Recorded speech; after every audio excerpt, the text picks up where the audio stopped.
A very good morning, student.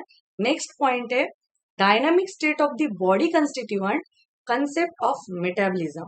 Constituent means यहाँ पे कुछ components, body के जो कुछ components है उनका dynamic state देखना है. Dynamic state means क्या होता है? जो भी हमारे बॉडी में जो भी important components होते हैं वो components एक फॉर्म में नहीं रहते. फॉर एग्जाम्पल बायोमोलिक्यूल के बारे में हम जब स्टडी करेंगे तो अभी हमें पता चलेगा. तो वो जो मॉलिक्यूल्स है वो मॉलिक्यूल हमेशा एक ही फॉर्म में प्रेजेंट नहीं रहते, वो कंटिन्यूअसली चेंज होते रहते हैं, उनका फॉर्म चेंज करते रहते हैं, उनका स्टेट चेंज करते रहते हैं. स्टेट मीन्स एक फॉर्म से दूसरे फॉर्म में कन्वर्ट होना, दूसरे से तीसरे में, तीसरे से चौथे में, मतलब एक ही फॉर्म में वो हमेशा प्रेजेंट नहीं रहते हैं. तो जो ऐसे मॉलिक्यूल्स जो कंटिन्यूअसली चेंज होते रहते हैं, उनका जो भी स्टेट है, उनका जो फॉर्म है, वो जो चेंज करते रहते हैं उसको बोलते हैं डायनामिक स्टेट. मतलब कोई ऐसे पर्सन है, आपको पता होगा कि जो उसका जो मूड है वो कंटिन्यूअसली चेंज होते रहता है. वो एक आधा पर्सन बच्चों में जाएगा तो बच्चे जैसे हो जाएगा, बूढ़ों में जाएगा तो उनके जैसे हो जाएगा, मतलब नॉर्मल एज में पर्सन के इसमें जाएगा तो उनके जैसे हो जाएगा. तो वो डायनामिक नेचर, उसका एक जैसे नेचर नहीं रहते. ऐसे कोई पर्सन होते हैं कि उनके नेचर अलग अलग तरीके का होता है. तो डायनेमिक स्टेट मतलब एक फॉर्म में नहीं रहना, अलग अलग फॉर्म में मॉलिक्यूल्स क्या करते रहते मतलब उनका जो स्टेट है वो चेंज करते रहते हैं. तो क्यों करते हैं? क्योंकि वो वैसी रिक्वायरमेंट होती है, एक फॉर्म में नहीं प्रेजेंट रहते, क्योंकि बॉडी की रिक्वायरमेंट बोलो या एनवायरमेंट की रिक्वायरमेंट बोलो, तो इसके वजह से वो क्या करते हैं, अपना फॉर्म जो है वो चेंज करते रहते हैं. तो अभी वही हमें देखना है. तो सबसे पहले तो हमें पता है जो लिविंग ऑर्गेनिजम्स है, simple, if we consider the simple bacterial cell और प्रोटोजोन प्लांट और animal contain the thousands of organic compound. वो थाउजेंड्स ऑफ ऑर्गेनिक कंपाउंड से बनते हैं. सिंपल ऑर्गेनिज्म लो या कॉम्प्लेक्स ऑर्गेनिज्म लो, बैक्टीरिया लो या कॉम्प्लेक्स में प्लांट और एनिमल लो, तो थाउजेंड्स ऑफ ऑर्गेनिक कंपाउंड से वो उनकी बॉडी क्या होती है, बनती है, कंस्टिट्यूट होती है. तो उनका कॉन्सेंट्रेशन इफ वी कंसिडर, तो कॉन्सेंट्रेशन मोल पर सेल, मतलब फॉर एग्जाम्पल एक सिंगल सेलुलर ऑर्गेनिज्म है, यूनिसेलुलर, तो कोई भी वो ऑर्गेनिज्म के अंदर कोई भी, फॉर एग्जाम्पल कोई कंपाउंड का जब हम कॉन्सेंट्रेशन निकालते हैं तो हम क्या एक यूनिट यूज करेंगे कॉन्सेंट्रेशन निकालने के लिए. कोई भी कंपाउंड का भी हमें कॉन्सेंट्रेशन बताना होगा कि ये कंपाउंड इतना प्रेजेंट है. तो एक सिंगल सेलुलर ऑर्गेनिज्म होगा तो पर सेल, एक सेल में ये ऑर्गेनिज्म इतने कॉन्सेंट्रेशन में प्रेजेंट है, मोल पर सेल. तो उसको कैसे एक्सप्रेस करेंगे, मोल पर सेल, मतलब एक सेल में इतने ये ऑर्गेनिक कंपाउंड के क्या है, मोल्स है. ये कंपाउंड के इतने मोल्स पर सेल, एक सेल में इतने मोल ये कंपाउंड के प्रेजेंट है. या हम ऐसे भी बोल सकते हैं मोल्स पर लीटर, एक लीटर में इतने वो ऑर्गेनिक कंपाउंड के क्या है, मोल है. मोल मीन्स एक मोल, एक मोल इतने लीटर में, दो mole, number of mole of that compound per litre और पर सेल. तो ये हो गया उसका यूनिट. मतलब कोई भी कंपाउंड का हमें कॉन्सेंट्रेशन बताना होगा तो कुछ यूनिट में बताना पड़ेगा. एक तो पर सेल बता सकते हैं कि पर सेल, एक सेल में इतना कंपाउंड मोल उसके प्रेजेंट रहते हैं, या पर लीटर, एक लीटर में वो कंपाउंड के इतने मोल प्रेजेंट है. ठीक है. One of the greatest discovery ever made was the observation that all these biomolecules have a turnover. मतलब जितने भी बायोमोलिक्यूल्स प्रेजेंट है इन लिविंग सिस्टम में वो टर्नओवर है. टर्नओवर मतलब वो एक फॉर्म में प्रेजेंट नहीं रहते, वो कंटिन्यूअसली चेंज होते रहते, एक फॉर्म से दूसरे फॉर्म में, दूसरे फॉर्म से तीसरे, तीसरे से चौथे में. तो this molecules have a turnover means they are constantly being change. वो कॉन्स्टेंटली क्या होते रहते हैं, चेंज होते रहते हैं into the some other biomolecules and also made from the some other biomolecules. एक से दूसरे से जाएंगे, वो दूसरे से तीसरा मॉलिक्यूल बनेगा, तीसरे से चौथा बनेगा. कॉन्स्टेंटली वो बायोमोलिक्यूल क्या होते रहते हैं, चेंज होते रहते हैं. दैट्स वाई हमने उनको क्या बोला, the biomolecules have a turn over. उनको क्या है, टर्न ओवर है. क्यों बोला ऐसे, क्योंकि दिस मॉलिक्यूल्स कॉन्स्टेंटली बीइंग क्या होते रहते हैं, चेंज होते रहते हैं. This breaking and making is through the chemical reactions constantly occurring in the living organism. अभी एक फॉर्म से दूसरे फॉर्म में जाने के लिए उनमें कुछ तो भी रिएक्शंस होती होंगी, उसमें कुछ बॉन्ड्स ब्रेक होते होंगे या कुछ नए बॉन्ड्स बनते होंगे, क्योंकि एक मॉलिक्यूल से दूसरे मॉलिक्यूल में जब हम चेंज कर रहे हैं तो कुछ उसमें क्या हो रहा है, ब्रेकिंग और मेकिंग, कुछ बॉन्ड्स ब्रेक हो रहे, कुछ नए बॉन्ड्स बन रहे। तो ये जो ब्रेकिंग एंड मेकिंग है, तो ये इसको बोलते हैं केमिकल रिएक्शंस। एक फॉर्म से जब दूसरे फॉर्म में जो मॉलिक्यूल जाता है तो उस प्रोसेस को क्या बोलेंगे, chemical reactions, in which some new bonds are form and some old bonds are break down. ठीक है, मतलब कुछ बॉन्ड फॉर्म होंगे, कुछ बॉन्ड क्या होंगे, ब्रेक्स होंगे। तो that process is known as chemical reactions, उसको क्या बोलते हैं, chemical reactions, and that constantly occurring in the living organism. ये जो रिएक्शंस होती है वो कॉन्स्टेंटली लिविंग ऑर्गेनिज्म में क्या बोल सकते हैं, कैरिड आउट होते रहती है। इसी वजह से molecules can change their form, molecule change कर सकते हैं उनका फॉर्म, तो क्योंकि वो केमिकल रिएक्शंस के थ्रू वो अपने फॉर्म क्या करते रहते हैं, चेंज करते रहते हैं। ठीक है, और ये जो भी केमिकल रिएक्शंस है that occur in the living organism is known as metabolism, उसको क्या बोलते हैं, मेटाबॉलिज्म। अभी metabolism include the number of chemical reactions, metabolism में क्या है, नंबर ऑफ केमिकल रिएक्शंस है। तो कुछ केमिकल रिएक्शंस को बोलते हैं एनाबॉलिक रिएक्शंस और कुछ को बोलते हैं कैटाबॉलिक रिएक्शन। तो ये जो पॉइंट्स है हमने ऑलरेडी डिस्कस कर लिया है स्टार्टिंग में ही। एनाबॉलिक मतलब डिटेल में नहीं किया था, एक ओवरव्यू हमने देखा था कैटाबॉलिक और एनाबॉलिक का। तो एनाबॉलिक मींस जिसमें क्या बनेंगे, नए मॉलिक्यूल्स बनेंगे, complex molecules are form, complex. Anabolic में क्या बनेंगे, complex molecules are form, complex molecule क्या होते हैं, बनते हैं। ठीक है, मतलब उसमें बॉन्ड्स बनेंगे और जिसमें सिंथेसिस फेज बोलते हैं, न्यू मॉलिक्यूल क्या होते हैं, सिंथेसाइज होते हैं। तो इसलिए एनाबॉलिक रिएक्शंस को सिंथेसिस फेज भी बोलते हैं। और कैटाबॉलिक रिएक्शंस में क्या होते हैं, ब्रेक डाउन होते हैं। Anabolic means synthesis, anabolic means क्या होता है, सिंथेसिस, और कैटाबॉलिक मीन्स ब्रेक डाउन। तो इसमें कॉम्प्लेक्स जो मॉलिक्यूल है, लार्ज मॉलिक्यूल जो उसको ब्रेक डाउन करके सिंपल मॉलिक्यूल बनते हैं through the process of catabolic reactions. और ये दोनों का sum, the sum of all the metabolic reactions occur in the living organism is known as metabolism. Sum of all the metabolic reactions or chemical reaction occurring in the living organism is known as metabolism. तो sum of में आ गए anabolic plus catabolic. Each of the metabolic reaction resulting in the transformation of biomolecule.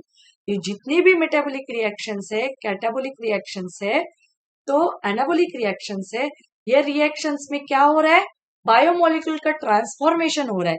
Transformation means transfer, और क्या हो रहा है, change. Molecule क्या कर रहे हैं, अपना फॉर्म चेंज कर रहे हैं, ट्रांसफॉर्म कर रहे हैं खुद को, एक फॉर्म से दूसरे फॉर्म में वो ट्रांसफॉर्म कर रहे हैं। ठीक है, तो each of the metabolic reactions result in the transformation of the biomolecules. The few example for such metabolic transformations are, transformation मतलब समझ में आया, one form of the molecule क्या हो सकते हैं, और molecule can change their form, molecule क्या कर सकते हैं, अपना फॉर्म चेंज करते हैं, उसको बोलते हैं ट्रांसफॉर्मेशन। तो अभी कुछ एग्जाम्पल यहाँ पे लिखे हैं ट्रांसफॉर्मेशन के। Removal of CO2 from the amino acids. अभी अमाइनो एसिड हमें पता है, अमाइनो एसिड का फॉर्मूला क्या है, NH2 CHR C double bond OH। अभी जब CO2 रिमूव होता है, CO2 is carboxylic, this is amino acid, amino acid से if the CO2 is remove, जब CO2 रिमूव हो जाता है तो this amino acid is converted into, amino acid is converted into amines. अभी देखो यहाँ पे क्या हो जाएगा, CH, यहाँ पे R, यहाँ पे CH तो है, एक निकल गया, तो यहाँ पे हो गया CH2, एक H यहाँ पे लग जाएगा, CH2R, और यहाँ पे है NH2। तो this is known as amines, उसको क्या बोलते हैं, अमाइंस। मतलब CO2 ग्रुप रिमूव होने से the removal of CO2 group from the amino acid making an amino acid in an amine. तो amino acid से क्या बना, amines बना. ये एक मॉलिक्यूल है, ये दूसरा मॉलिक्यूल है. तो देखो कन्वर्जन, ट्रांसफॉर्मेशन हो गया.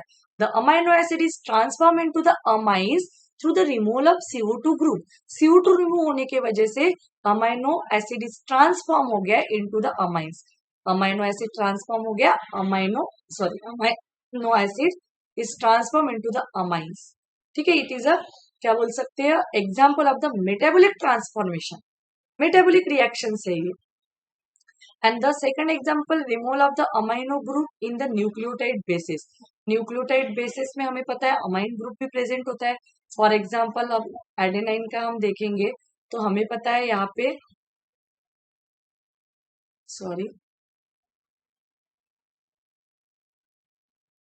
NH, यहाँ पे NH2 ग्रुप प्रेजेंट रहता है, यहाँ पे एक N, यहाँ पे एक N. तो यहाँ से एडेनाइन मतलब न्यूक्लियोटाइड से if the amine group NH2 group is remove, तो it is again the example of the metabolic transformation. ठीक है. Next, the hydrolysis of the glycosidic bond. अभी ग्लाइकोसाइडिक बॉन्ड किसमें प्रेजेंट होता है, the carbon of the two sugar molecule. दो monosaccharide के carbon के बीच में क्या होता है, क्या बोल सकते हैं, ग्लाइकोसाइडिक बॉन्ड. इस तरीके से बोला था हमने, glycosidic bond present in between the. ठीक है, तो ये हो गया हमारा ग्लाइकोसाइडिक बॉन्ड. तो ये जो ग्लाइकोसाइडिक बॉन्ड है, the hydrolysis of glycosidic bond means उसमें जब H2O मॉलिक्यूल ऐड करते हैं. हाइड्रोलिसिस मीन्स जिसमें H2O मॉलिक्यूल ऐड होता है. द ग्लाइकोसाइडिक बॉन्ड पे H2O मॉलिक्यूल ऐड होने की वजह से ग्लाइकोसाइडिक बॉन्ड क्या हो जाएगा, ब्रेक हो जाएगा. और यहाँ पे स्ट्रक्चर कैसे बन जाएगा, फिर यहाँ पे एक सेकंड इरेज ऑल. तो यहाँ पे ग्लाइकोसाइडिक बॉन्ड हमें पता है बॉन्ड फॉर्म होता है. तो यहाँ पे जो भी OH ग्रुप प्रेजेंट होता है, तो यहाँ पे अभी क्या बोला था, एक सेकंड, ग्लाइकोसाइडिक बॉन्ड पे हाइड्रोक्सिल होने के वजह से वहां पे क्या हो जाएगा, दो अलग अलग मोनोसैकेराइड की शुगर यूनिट बन जाएगी. तो देखो ये सारे जो भी एग्जांपल्स है, इसमें क्या हो रहा है, one form of biomolecule is transferred into the another form of the biomolecule through the process of metabolic reactions. वो प्रोसेस को क्या बोलते हैं, metabolic reactions. And this metabolic reaction is continuously occurring in the living organism.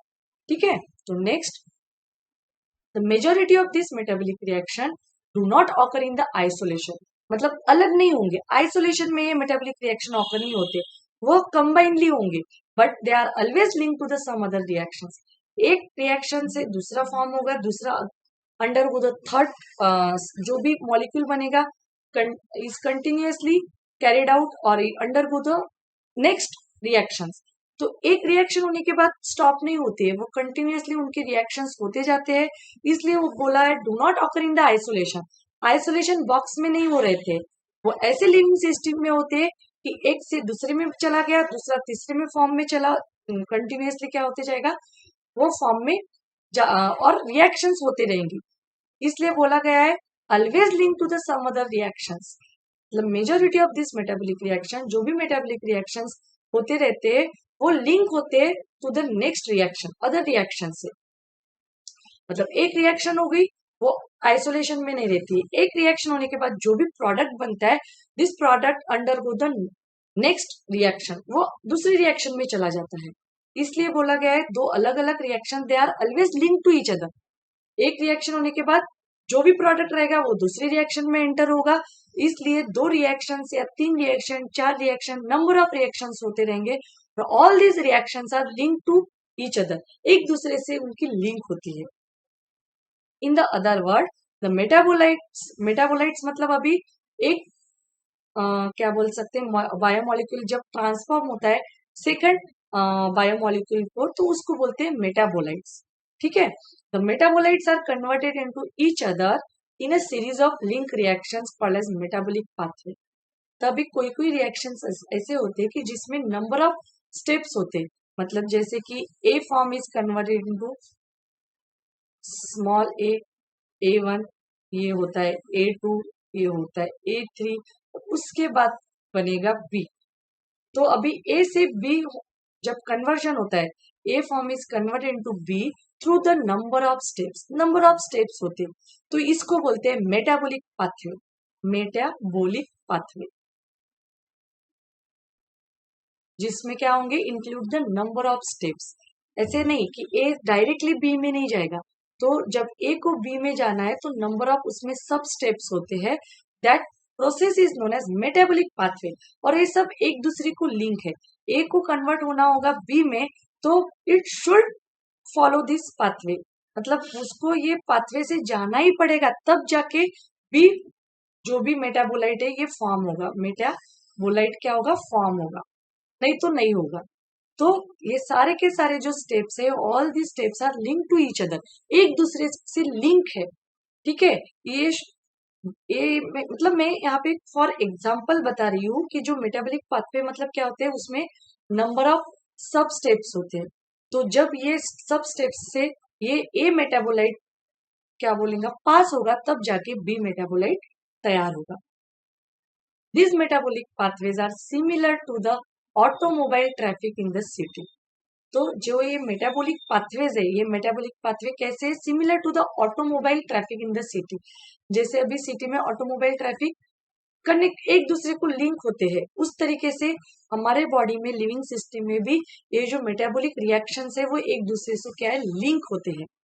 एक reaction में एक product तैयार होगा, वो दूसरे रिएक्शन में एंटर होगा, उससे थर्ड प्रोडक्ट बनेगा, वो तीसरे रिएक्शन में जाके एंटर हो, ठीक है। This pathways are either linear or circular. ये पाथवे आइदर लीनियर होते हैं या ये पाथवे ये जाके, ठीक है, तो सर्कुलर भी होते हैं। Pathways are either linear or circular. This pathway criss cross each other and there are the traffic junction. मतलब एक फॉर एग्जांपल एक लीनियर पाथवे है, इसमें का जो ये सब जो मेटाबोलाइट है, तो ये कभी कभी इससे भी लिंक होता है, वो इसके अंदर भी जा सकता है, ए टू तो कॉमन होगा। तो ये क्रिस क्रॉस भी होते हैं, ठीक है। जब हम इन डिटेल में जो ये मेटाबॉलिक पाथवे स्टडी करेंगे तो आपको ये अच्छे से क्लियर होगा। अभी हम जब जस्ट जनरलाइज आइडिया देख रहे हैं कि मेटाबॉलिज्म क्या होता है, मेटाबॉलिक पाथवे क्या होते हैं। तो मेटाबॉलिक पाथवे में नंबर ऑफ स्टेप्स होंगे, in which one molecule biomolecule is converted into the another type of biomolecule. तो इट क्या बोल सकते हैं, लीनियर भी होंगे मेटाबॉलिक पाथवे और आइदर सर्कुलर भी होंगे। एंड दिस पाथवे में क्रिस क्रॉस ईच अदर, एक दूसरे के क्रिस क्रॉस भी हो सकते हैं। And there are the traffic junction, इसमें से कुछ बायोमॉलिक्यूल जो सर्कुलर क्या बोल सकते हैं पाथवे, उसमें भी एंटर होते हैं, कॉमन होते हैं। कुछ मेटाबोलाइट्स ऐसे होते हैं वो लीनियर में भी रहेंगे और सर्कुलर में भी पाथवेज में रहेंगे, तो इसलिए क्रिस क्रॉस बोला है। क्रिस क्रॉस मतलब एक दूसरे से लिंक होना। The flow of the metabolite through the metabolic pathways has a definite rate and direction like the automobile traffic. मतलब जो A जब कन्वर्ट होता है B में तो एक स्पेसिफिक डायरेक्शन से जाएगा और रेट से जाएगा, स्पीड से जाएगा। रेट मतलब यहाँ पे होता है स्पीड, मतलब जो भी डायरेक्शन है, डायरेक्शन भी एक स्पेसिफिक डायरेक्शन होंगी और उसका रेट मतलब स्पीड भी स्पेसिफिक होंगी। जैसे कि अभी फॉर एग्जांपल हमें पता है ट्रैफिक, जब ट्रैफिक बहुत ज्यादा होती है तो हमें पता होता है कि उस ट्रैफिक में कितनी स्पीड से हमें हमारी गाड़ी को भगाना है। अभी बहुत ज्यादा ट्रैफिक है, उसमें आप 100 के स्पीड से गाड़ी चलाओगे क्या, नहीं चला सकते, क्योंकि ट्रैफिक ही इतना ज्यादा है कि एक स्पेसिफिक रेट से हमें, स्पीड से हमें हमारी गाड़ी चलानी पड़ेगी। तो इसी तरीके से लिविंग सिस्टम में भी बहुत ज्यादा मेटाबॉलिक रिएक्शन होते रहते हैं। तो वो मेटाबॉलिक रिएक्शन जब होते रहते हैं तो एक स्पेसिफिक डायरेक्शन और स्पीड से होते हैं, ठीक है। तो this metabolite flow is called as dynamic state of the body constituent. तो ये जो भी मेटाबोलाइट फ्लो है, मेटाबोलाइट फ्लो मतलब समझा आपको, A is converted into B, तो ये हो गया through the this metabolic pathway. ये जब कन्वर्ट होता है तो इसको बोलते हैं मेटाबॉलिक पाथवे। तो इसका जो फ्लो है, मेटाबोलाइट का जो फ्लो है, is called as a dynamic state. देखो यहाँ पे ए है, यहाँ पे बी है। डायनामिक स्टेट मतलब ये मॉलिक्यूल ने, बायोमॉलिक्यूल ने अपना जो भी फॉर्म है वो क्या किया, चेंज किया। यहाँ पे ये ए फॉर्म में था, ये बी फॉर्म में गया, तो इसलिए उसको बोलते हैं डायनामिक स्टेट। तो वो अलग अलग फॉर्म में रहता है, ए से वो बी में गया थ्रू द मेटाबॉलिक पाथवेज। ठीक है, तो next what is most important is that this is a interlinked metabolic traffic is very smooth and without a single reported mishap of the healthy condition। तो अभी next जो point है ये हम next lecture में डिस्कस करेंगे। अभी आज हमने क्या क्या देखा, मेटाबॉलिज्म देखा। मेटाबॉलिज्म मतलब क्या होता है, इट इज द रिएक्शंस बोलते हैं, कैटाबॉलिक रिएक्शंस। और जो भी हमारे बॉडी में जो भी रिएक्शंस होंगे तो रिएक्शन उनका जब सम करते हैं तो उसको बोलते हैं मेटाबॉलिज्म। ठीक है, all the catabolic reactions that occurring continuously occurring the living organism is known as metabolism. तो अभी इसमें हमने बोला था कुछ मॉलिक्यूल्स बायोमॉलिक्यूल अपने क्या करते हैं, फॉर्म मतलब जो स्टेट है वो चेंज करते हैं थ्रू द मेटाबॉलिक पाथवेज, इसलिए वो बायोमॉलिक्यूल को हमने डायनामिक बोला है। डायनामिक क्यों बोला है, क्योंकि वो कंटिन्यूअसली अपने फॉर्म चेंज करते रहते हैं। तो आज के लिए हम यहाँ पे रुकते हैं, ये जो नेक्स्ट जो पॉइंट्स है वो हम कल के लेक्चर में कंटिन्यू करेंगे। Okay, thank you.